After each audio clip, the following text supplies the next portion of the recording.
Hello everyone. In the last video we discussed about what is Audi Ultram Partum, the famous quote of principle of natural justice and its elements. In this video we will deal with the exceptions to Audi Ultram Partum.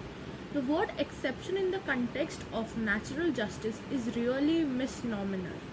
But in the below mentioned exclusionary cases, the rule of Audi Ultram Partum is held inapplicable not by way of an exception to fair play in action, but because nothing unfair can be interfered by court affording an opportunity to present or meet a case. But such situation where nothing unfair can be interfered by not affording a fair hearing must be few and exceptional in every civilized society. Number 1. Statutory exclusion. Natural justice is implied by the courts when the parent statute under which an action is being taken by the administration is silent as to its application. Omission to the mentioned the right of hearing is the statutory provision does not ipso facto exclude a hearing affected. In the case of Maneka Gandhi versus Union of India, a statute can exclude natural justice either expressly or by necessary implication.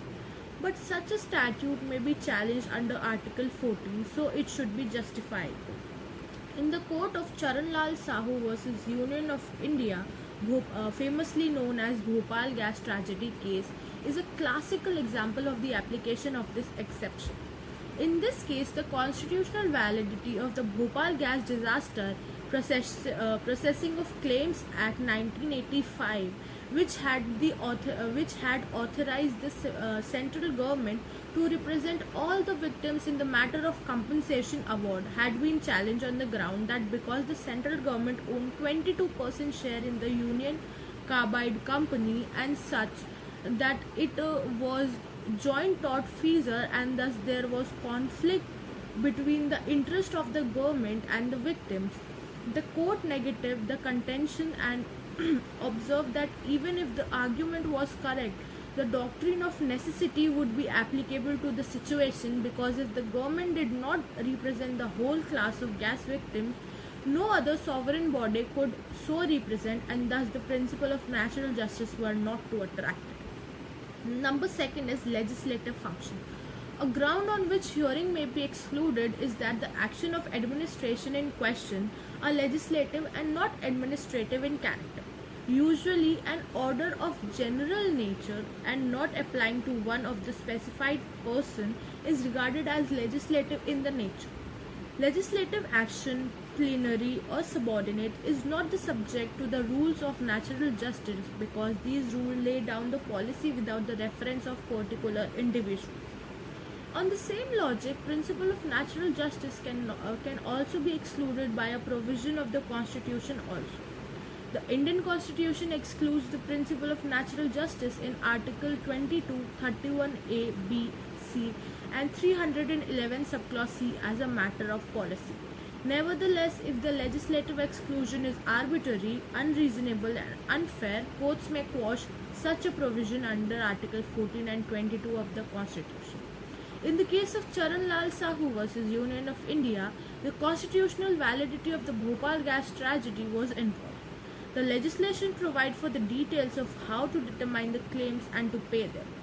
The affected parties approached the Honorable Supreme Court and contended that no hearing was provided to them, and if it was violative of Audi Ultram Partum.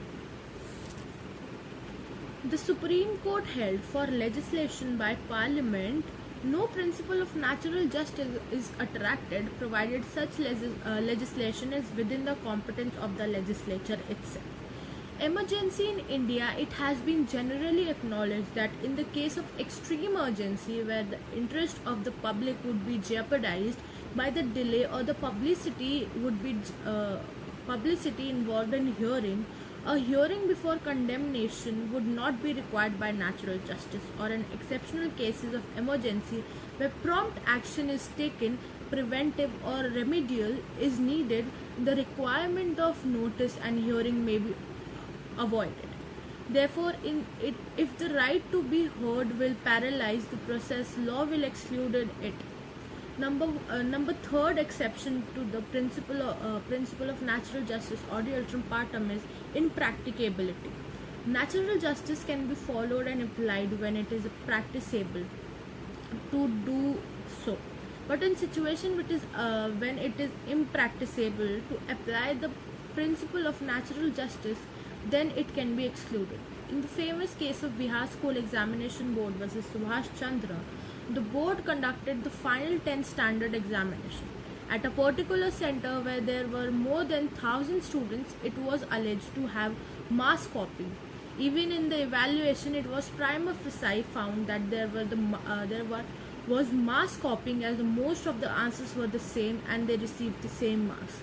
For this reason, the board cancelled the exams without giving any opportunity of hearing and ordered for fresh examination, whereby all the students were directed to appear for the same. Many of the students approached the Patna High Court challenging it on the ground that before the cancellation of exams, no opportunity of hearing was given to the students. The High Court struck down the decision of the board in violation of odi ultrum partem.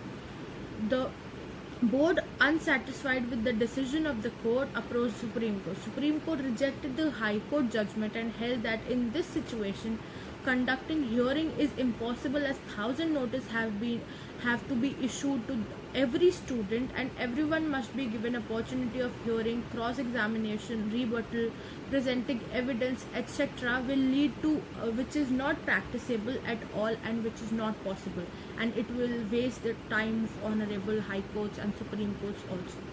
So the Supreme Court held that on the ground of impracticability, hearing can be excluded.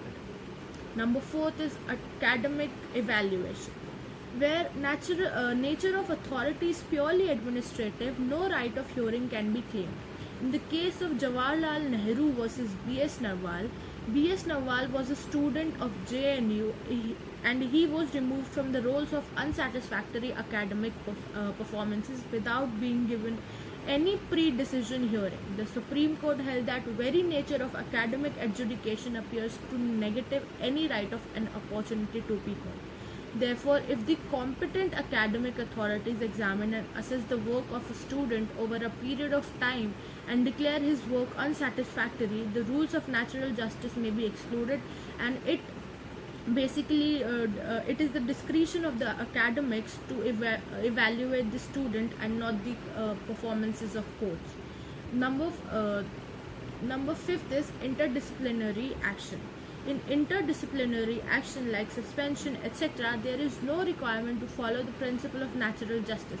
In S.A. Khan versus State of Haryana, Mr. Khan, an IPS officer holding the post of Deputy Inspector General of Haryana government, was suspended by the Haryana government due to various complaints against him.